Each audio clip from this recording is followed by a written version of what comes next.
Hey everyone, it's Houida Kassem here for another episode of The Drive magazine, and I'm so thrilled to have joining me filmmaker extraordinaire Gavin Michael Booth. This has been a passion for you, filmmaking. You've been doing this for so long, for as long as I can remember, and you're here in the city of Windsor because you're showcasing a premiere. So do you want to tell us a little bit about this? Because this is amazing. Last Call. Last Call's a feature film that I directed, shot here in Windsor. We did it in a kind of a unique style. It's shot in a single take, which means there's no edits in the entire film.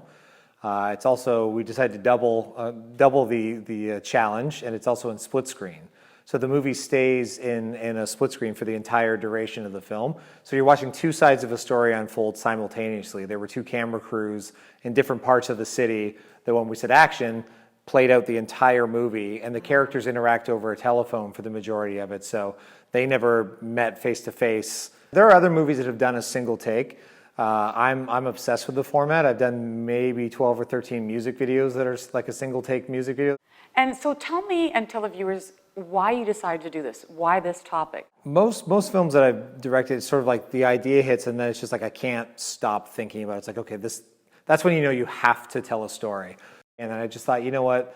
I know where to make this movie. We can do this in Windsor because, you know, we needed to take over a college for 20-something days to film. I needed, you know, permission to film on streets and not need road closures. And we needed an apartment building that had a high-rise. I'm like, okay, Victoria Park Place. I'll know somebody in there that will give up an apartment. And we needed a bar. Well, who's going to let us film after hours? We'll go to Vermouth. And, you know, it's just... Your hometown stepped up. Yeah, and always have for every film that I've ever made. The intensity in it, is that something also that you have a hand in? I mean, obviously she's a fantastic actress.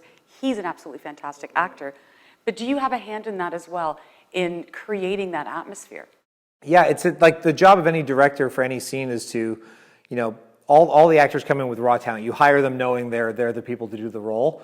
But then it's figuring out where to find the ebbs and flows and to keep things interesting. And I don't want to spoil anything, but as the story unfolds, there are definitely some twists and some unexpected routes and things that you learn about the characters on both sides of the phone call. We're all confronted with something in life where you've got the choice, even if it's as simple as like to tell the truth or tell a lie. Like, you know, it's like every word you say, the next sentence matters on this friendship or your marriage, or, you know, I've had friends of like, I'm getting divorced. You're like, I want to be funny. Maybe you're not in the mood for me to be funny right now, where you know, you never know if the other person's hanging on every word that you say. Even when you meet people that want career advice or anything, you know, you've got to be generous and open and accepting. And that's sort of the message of the movie, is if we just talk to one another. I think we don't do enough of it. And this, one of the great things, there's many things about this film that's fantastic. One of the great things too is it opens up that dialogue. It's been interesting. You know, generally every screening or film festival you do a Q&A after, a question and answer, and it's usually, what was the budget, what kind of camera did you make this on, how many days did you shoot on? In this film, I mean, they do ask technical questions about the single take, but it's a lot about where does this come from, and it opens up a dialogue sometimes right there in the theater with audiences. This film has a huge impact, and I mean, as I mentioned, I saw the trailer. It's absolutely outstanding. Let's talk about the actual premiere and where the proceeds are going to be going to, which is a great thing that you're doing as well. September 21st at the Chrysler Theater. Tickets available, Chrysler Theater box office. You can find the information on Facebook. There's a Facebook group for it, or the movie's website is lastcallonetake.com. You can see the trailer and some clips there.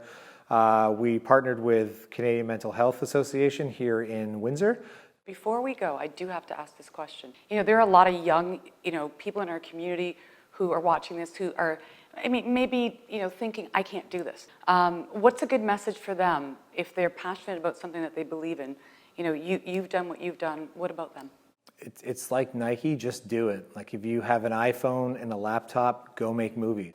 And Gavin, this is an absolutely fantastic cover of The Drive magazine. It's the latest. We'll direct for food. It's a fabulous cover. You've got to pick this up. But we want to talk a little bit more about the basis of this movie because it's Suicide Prevention Month, and who better to talk about it than Claudia der Boer, who's joining us from the Canadian Mental Health Association local chapter here in Windsor. Thanks for joining us. Suicide is a national public health issue, and it's an important one that we need to be talking about. And just as Gavin has articulated, the dialogue is so important, and you focused in on that. And this movie is such a powerful story, and there is such power in stories.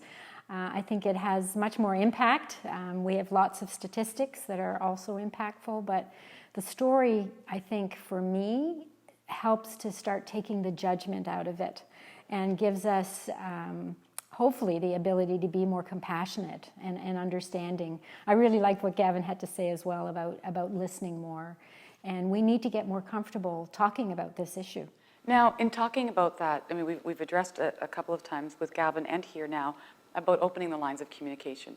Is there a message that we can get across to, it's not just youth, it's anyone, but getting that message across to people on what they can do in order to reach out for help? I mean, I know, yes, let's talk about it, but is there key things that we should know? Well, I think one of the first things is just acknowledging that mental health is a part of physical health, and that we need to get as comfortable to talk about our brain health as we do about our heart health. And so being open to sharing that kind of information, and then being receptive. We need to have the ability to know what the signs and symptoms are. And by having that open dialogue, it does make it easier for not only the person who's going through, but also family members as well, or friends around them. I'm assuming based on what you've said, it's okay as a family member or as a friend to say, hey, is everything okay? Is there anything I can do? It can be as simple as that. Absolutely. And I think, looking for signs, talking about suicide for a moment, are there changes in mood? Is someone struggling with sleep or eating less? I mean, those are some of the things that, you might want to pick up on and say, I'm noticing that you're just, not as active and less inclined to come out with us. And, is there something going on, just as you said? And sometimes, am I correct in saying that sometimes the signs aren't even there?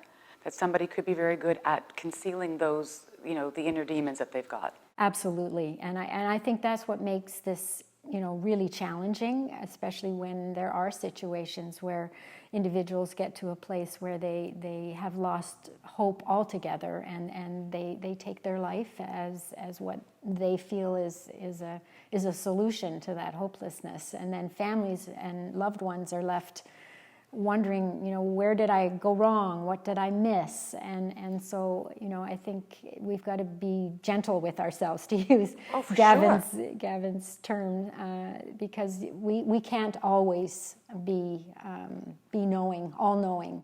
So we can contact the local chapter here to get some more information as far as if we're looking for assistance, if we're looking for help for whether it's ourselves or someone else, have some guidance there as well.